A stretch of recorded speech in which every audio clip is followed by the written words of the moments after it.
really hard to forget my first experience in New York City as a young kid. I remember seeing so many pictures and videos in media, but nothing could really prepare me for the experience in person. All the sights and sounds, the colors, the shapes, the textures. I remember being so immersed in the city. I think this was the first trip that truly inspired me to become a photographer and a filmmaker. I wanted to create a time-lapse film that really represented my experience and the emotions I felt when I first laid eyes on the city.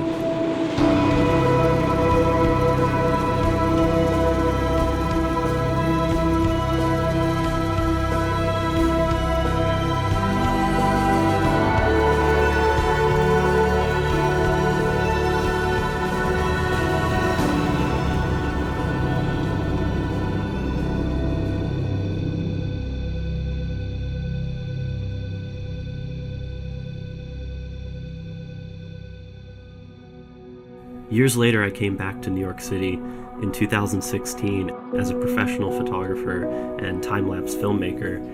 I took multiple trips to capture this video, one in 2016, 2017, 2018. I finally got the video done and ready to release early 2019. I think the reason it took me so long to release the video is just getting everything to be perfect and getting everything to be kind of how I remember it and really capturing that emotion. I would create edit after edit. Nothing felt 100% there, so I just kept working and taking more trips and capturing new footage that I could put in different places in the film.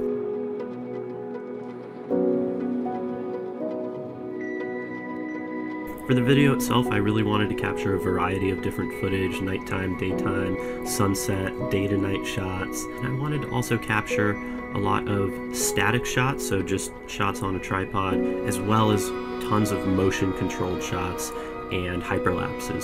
So shots where the camera's really moving throughout the scene, so you feel a little bit more immersed. It kind of gives it a nice 3D look to where you feel as though you're a part of the footage. Really, with this video, I wanted it to start out slow, and I found a really great song by my friend James Everingham. He's an awesome composer.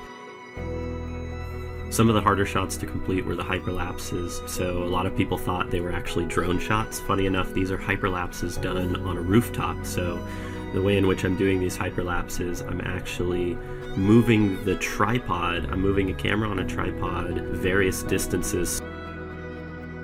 One shot which was really fun to do is actually the shot kind of towards the end of the video where the camera is moving through a railing and then it starts to pan up to reveal the church.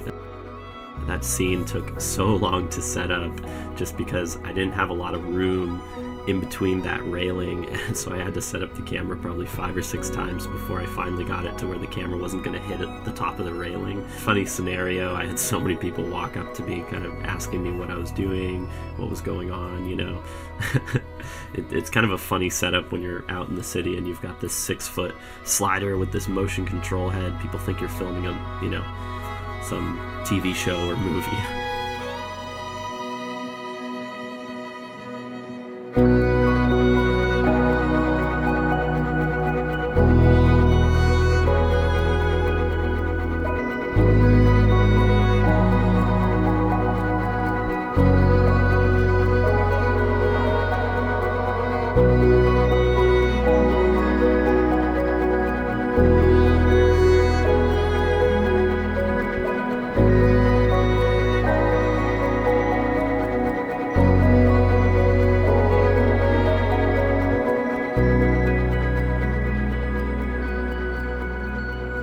So I'm using Adobe Premiere to cut all this together, you know, really go through the footage, fine-tune everything, make sure all the positions are correct with the song and the sounds. I'm just really happy with the way this came out. I'm so glad all of you enjoyed the video. The response was incredible, just such positive things to say. But I hope to go back to New York, capture more. If you haven't seen the New York time-lapse, you can check it out. It's going to be in the description. And yeah. Thanks again for watching.